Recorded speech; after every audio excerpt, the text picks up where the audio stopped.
Okay, before we start, whenever we gather together in the community, I always like to acknowledge the traditional custodians of the land on which we meet. In this case, it's the Kumameri people. And they speak Yugambeh and Narangwal, and they've got a rich history in our local area. And just north of here is a little park called Graham Dillon OAM Park, and just south of here is a park called Warri Park. And both of those are First Nations people who have had a profound impact in our community, and we just want to pay our respects for those elders, past, present and emerging. And where we're at today is called Something to Talk About. It's a new event we're doing in Mudgeeraba, and there are three reasons why we do Something to Talk About. The first is economic. We're trying to draw people into the village on a Friday night to enjoy our local restaurants and stimulate the economy on a Friday night. And the second reason is a cultural reason. We love promoting local musicians, and we want people who live in our local area to learn a little bit about the rich history of our area. In this case, we're going to be talking about the Doyles. And the third reason we get together is for social. We think our community is more inclusive and more fun and a better place to live when we gather together and enjoy each other's company and meet someone new. So there's a social reason as well. We want to give people something to talk about over dinner. And so that's why we're here today. So we do have some thank yous tonight. Tonight, Georgia Haro is playing and Jason Shepp is playing, and they've been relocated to the Whiskey Lounge. But we've got Earle Hinschen here from the Doyles Art Awards, the founder of the Doyles Art Awards, who we're going to speak to about the history of that beautiful event. We have some thank yous as well. Bookness has provided this beautiful brown leather couch. Isn't it glorious? Very swish. Very swish, very comfortable. And it wouldn't be this event without the Lions Club of Mudgeeraba, who are our hosts. They are the host community group who are putting this event together, and there'll be 6 events in November and December, and there'll be another 6 events in February and March. And so it's going to be great to partner with the Lions together. But let's start our interview, Earle. What a pleasure to have you here. Thank you. Why don't we start by you telling us a little bit about your background? Where were you born, and what happened before you came to Mudgeeraba? Well, I'm unusual for the Gold Coast. For my generation, I was actually born in Queensland. The younger generation, they're born here. But I was born in Proserpina on a sugarcane farm, and things I loved as a boy growing up on the sugarcane farm were, as boys do, I loved the cyclones and I loved the floods. We lived on a creek and we were flooded at least 3 times a year. And going to school in a boat was fun. And other things, coming home from school, there was what you called a plugger tree, which is a guava tree. And we used to raid that on the way home. And they're nice things that you did as a boy. And, growing up in the country, for a child, I think it's much better than growing up in the city. Things I didn't like, though, was at 6 o'clock in the morning when my father had to go and milk the cows, I had to go and practice the piano. Wow. So, but I don't regret it, because the piano has played an important part in my life ever since. And I'll come to that as we go through. As we go through. Well, as you tell this story about the sugarcanes in northern Queensland, I think of that song, that out on the patio we sit and the humidity we breathe. We watch the lightning crack over cane fields, laugh and think, this is Australia. Is that how you remember? Yes, and very much so now, because I have a stepbrother who lives right on the cane fields now, and I go up there and they have a balcony like this right on the cane fields. Wow. And it brings back lots and lots of memories.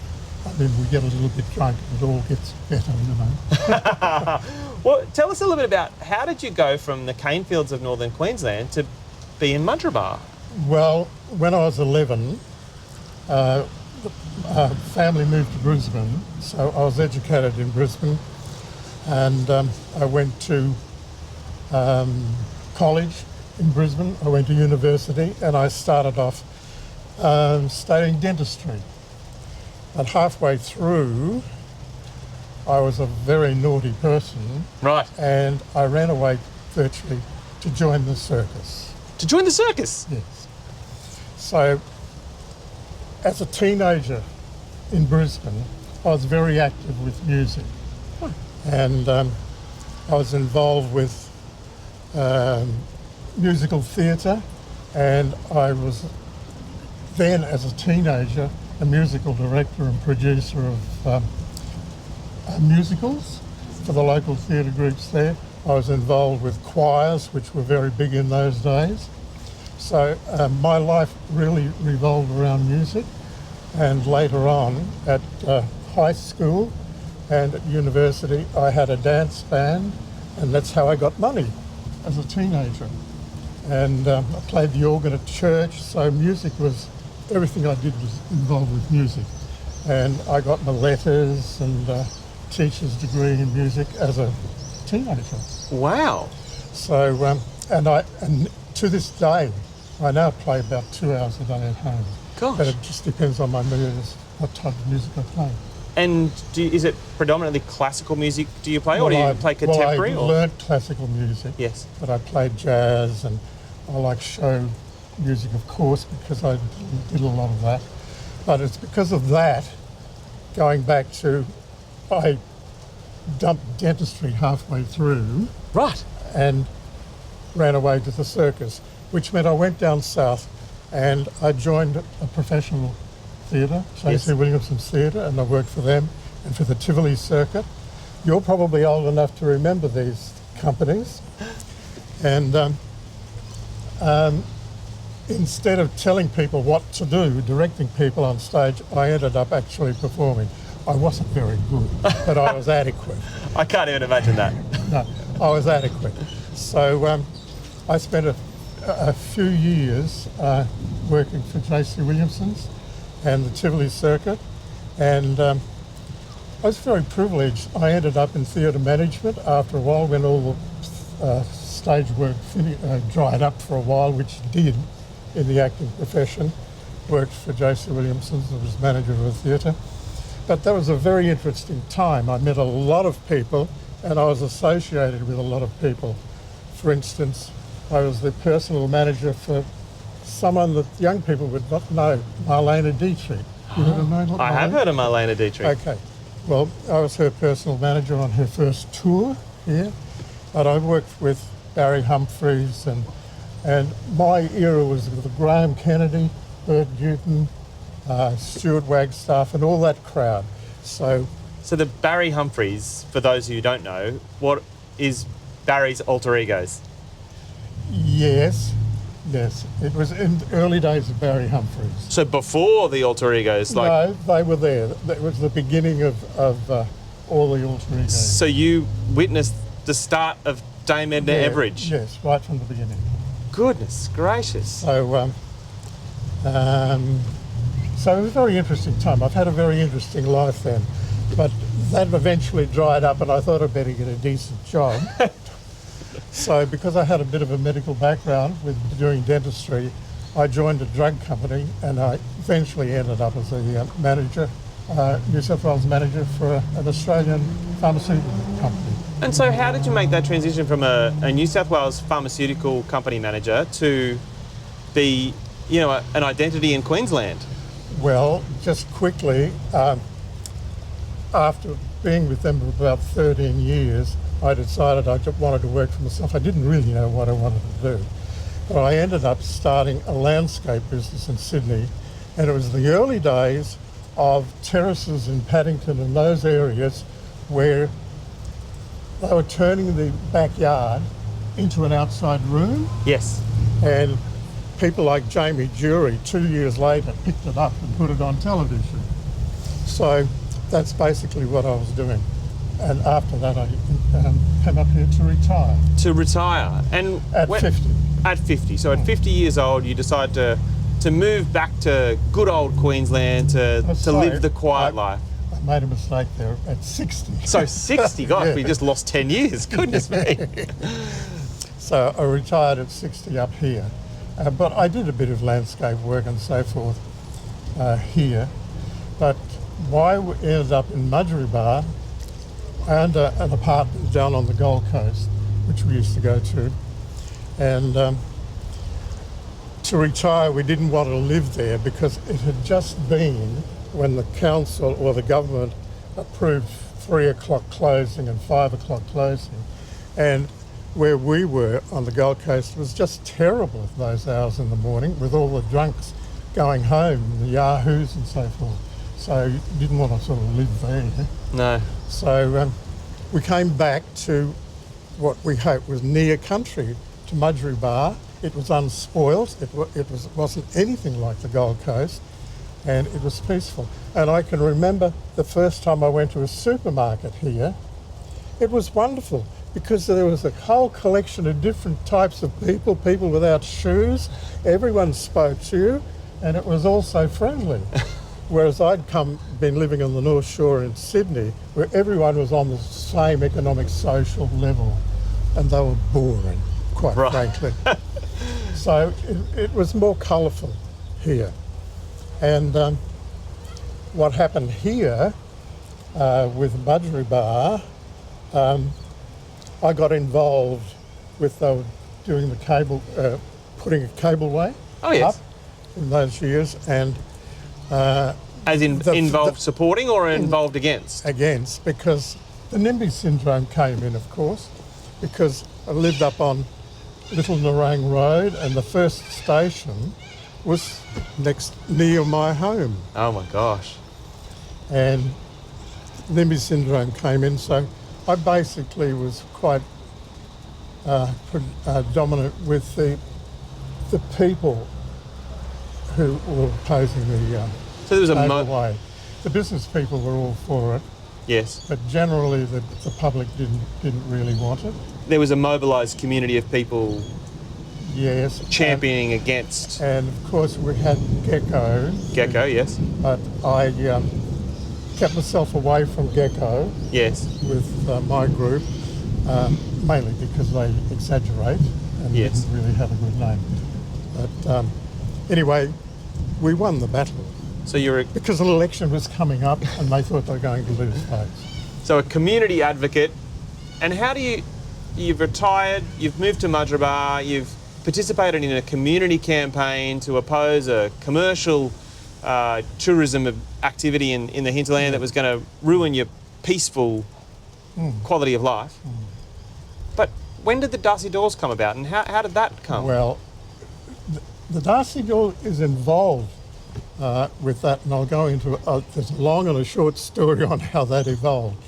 But because of the cableway, I ended up, in those days, there was the Mudgeeraba Community Association, which kept then on an eye on developments in the area, like trying to not allow high-rise in the area and things like that. So it was relatively active in those days, and I ended up the president of that. When I was approached by a few artists here who said, "Can you do something for us? Put on an art show or something." Now, prior to that, in the late 90s, the Chamber of Commerce had a heritage festival here, and part of that festival was an art component. Right. And they had it around at the school in School Street. Right, the Mudgeeraba Special School. Yeah, they had it there. Anyway, that eventually fell over, and the Heritage Festival fell over. And there was a gap of a few years. So these artists came to me and said, "Will you do something?" And I thought, well, I'll think about it, but I will only do it if I can do something that has legs. I wasn't prepared in doing a Mudgeeraba art show, like a Palm Beach art show or something. It had to have legs. And fortunately for me, Darcy Doyle had died. Not for him. No, it wasn't fortunate for him at all. So I approached the family and I thought, well, if I can get the name Darcy Doyle, that will give me something to hook an art show onto, and it'll have legs, because he was known throughout Australia. And what was he known for? Art. But what sort of art? Landscape. Mainly landscape. All right. Yes. And he used to do a traditional landscape with gum trees and so forth, and he also used to capture children playing in the street in the countryside, and he was mainly known for those two things. He also did sculpture and whatever, and portraits and so forth, but it became known as that. And every street in Australia had a Darcy Doyle in it. because he was marketed through these small markets everywhere, and you could go and buy a print for $10 or something. And particularly in the country, it resonated with country people. So a survey showed that in Australia, every street had a Darcy Doyle in it. Gosh. And so, but Darcy Doyle lived in this community. Did you know him personally? No, I didn't, because he died in 2001. Right. And so I didn't know him. But knowing that he lived here, I thought, oh, well, that will give me a hook to hang an art show on. Unfortunately, Jenny and the family said yes. And when you say Jenny, you mean Jenny Doyle, Darcy's wife? Yes. And so, in what year did the Darcy Doyle Art Awards start? 2004. 2004. And so for 20 years now, you've been working with Jenny Doyle Yes. to deliver this event. Yes. Wow. What was the first Darcy Doyle Art Awards like? Well, I did a bit of research, and particularly from a couple of people I knew who did the Hunters Hill Art Show in Sydney and the Manly Art Show in Sydney, and they gave me two things. Don't take any notice of artists, which turned out to be relatively true, and don't do a catalogue. It will drive you up the wall, which that's true too. But we've had to do a catalogue because we're limited in how we can respond for sponsors, Of course. and promote sponsors. So the catalogue had to come along, but they were correct in what they did. Particularly, also, don't take too much notice of artists. You have to treat it as more as a business, and that's the way I went. But when I came up back to Queensland, I noticed that all the art shows here were extremely amateur. Amateur. They didn't have any money. The artists were extremely not disciplined at all. And my main goal then with this Darcy Doyle was try to pull a bit of discipline into artists, treat them as professionals and make them, work as professionals. And over the years, that has come through because you can go down to these art shows now and there's some discipline being shown. Yes. So the Darcy Doyle really set up the way for them to go. And where was the first Doyle's held? Well, I had to find a lock-up, an alarm place. Oh, venue. Locked venue, venue. yes. Security. And in Mudgeeraba, Peter Oxenbein, who had just built the Mudgeeraba Foundation Centre around in School Street, he had an alarmed venue.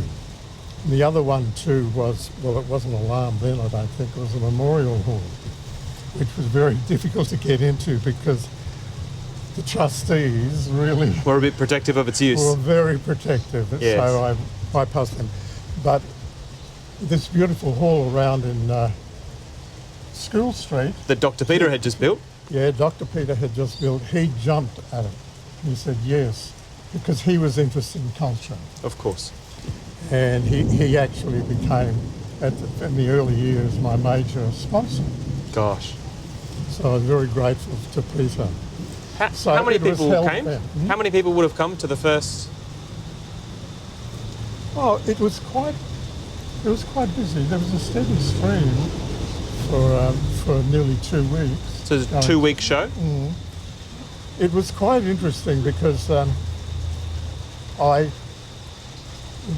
going back to why it was a success, I have a long story again of how the Doyle started, and it really is a fairy tale story of how a pumpkin turned into an art show. Going back to the No, you're not Cinderella, are you? no, but going back to the cableway protests, when that was resolved and they refused the application, the community was divided. And as president of the Community Association, I thought I've got to do something to pull the community back together. So I organised a fun party day at the showgrounds, and it was called the Mudgeeraba Mad Pumpkin Party. I'm a bit gimmicky in what I do. Anyway, we put that on, and the party got a lot of publicity. The Bulletin picked it up and really did stories on it. So it was a huge success.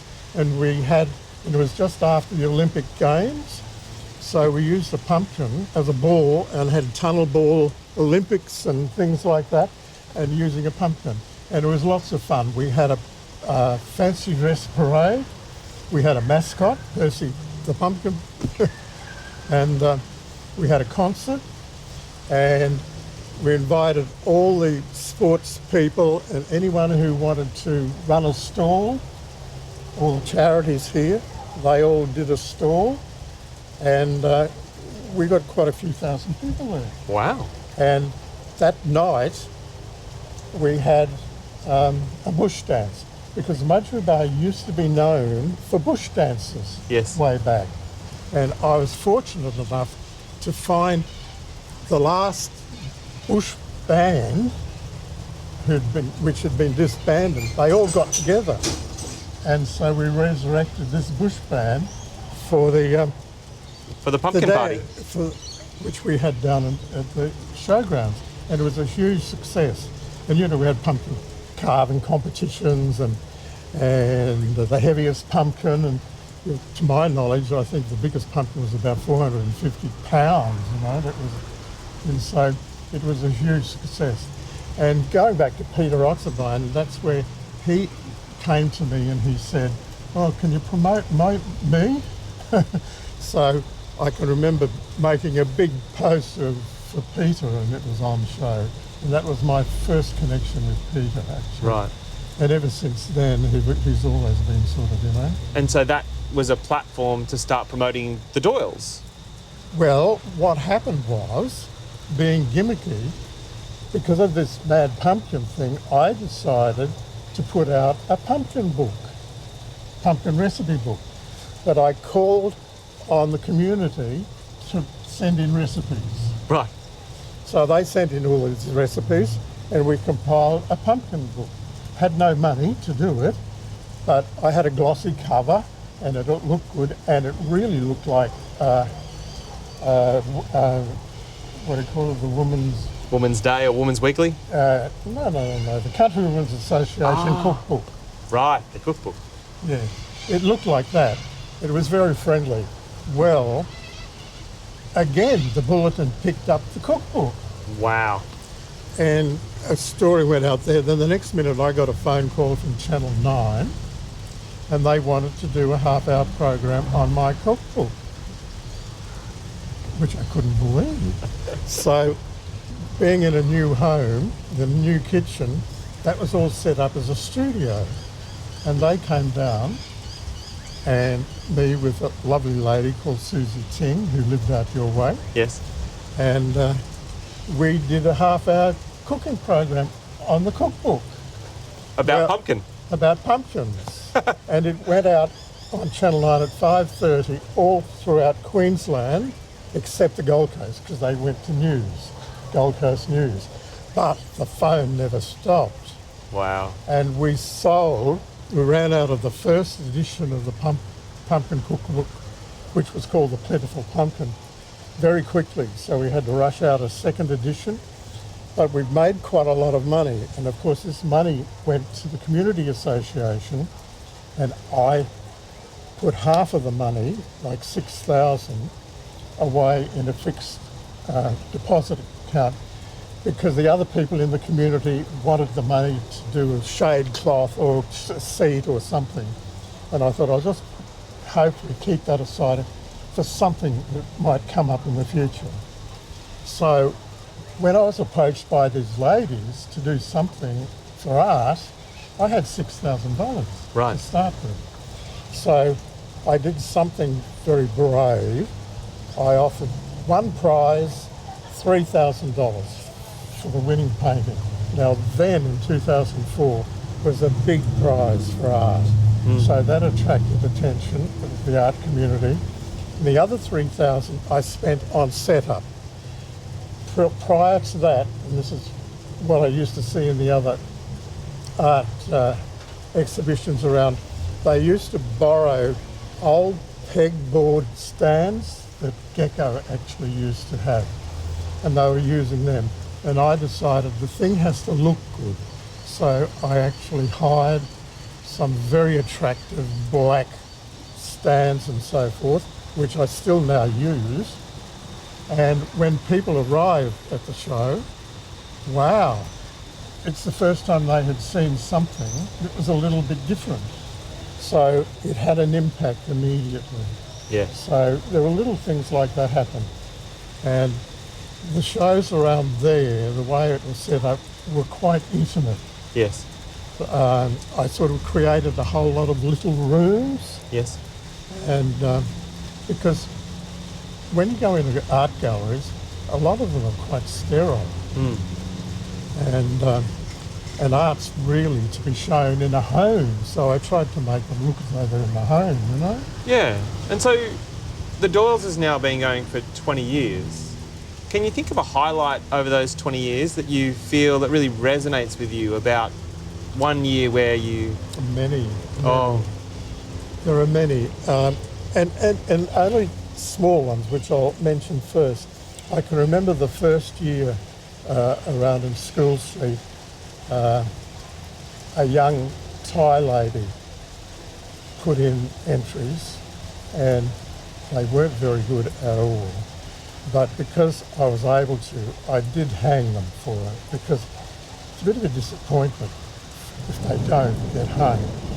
Anyway, they were awful, and she realised that too when she came in. And she came up to me and asked me, what can I do? So I gave her advice, what I thought. And she went away, and the next year she put an entry in, and it was basically a typical still life one of a glass, a bottle of wine and 2 glasses and a bowl of fruit and a lace table cloth and whatever. And it was lovely, and it was the first painting sold. Now that same lady, roughly about 6 years later, won the portrait prize. Wow. So it's just, you know, to encourage people like that, it's just longer. And there are lots of little stories like that. But one of the main things too, and which I'm quite proud of, the early winners of the Darcy Doyles were from Sydney or anywhere but the Gold Coast. And then after a few years, the winner was the Gold Coast. And then after another couple of years, the winner was from Mudgeeraba. And the person from Mudgeeraba actually won it twice. Yes. So it was lovely to have a Mudgeeraba artist win the prize. But every winner of the Darcy Doyles is now a professional. Yeah, that's so exciting. What are your hopes and dreams for the Doyles into the future? Well, I'm very lucky because I've sort of handed it over when the internet took over, and we have a wonderful team, a wonderful professional team running the Darcy Doyles now, and it's on a completely different level. And I'm extremely proud of what's happened to it. I was able to control the number of entries, and so that we've never had problems with entries. Never, ever. We have too many, but I was able to sort of control them, but that's now, unfortunately, we're into a selection process.